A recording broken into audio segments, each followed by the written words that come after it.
સ્થાનિક સ્વરાજની સંસ્થાઓ એટલે કે નગરપાલિકા, તાલુકા પંચાયત, જિલ્લા પંચાયતની ચૂંટણીઓ છે. આજે મતદાનનો દિવસ છે. આજે મેં મારા મતાધિકારનો ઉપયોગ કર્યો છે. ભરૂચ જિલ્લાના સૌ નાગરિકોને વિનંતી છે, આપ પણ બહોળા પ્રમાણમાં બહાર નીકળી આપના મતાધિકારનો ઉપયોગ કરો.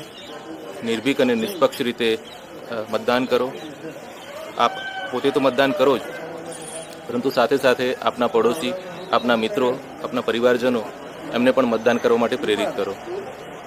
ખૂબ મોટા પ્રમાણમાં મતદાન કરી આપણે લોકશાહીને વધુ સુદૃઢ બનાવીએ એવી અપીલ છે. ધન્યવાદ.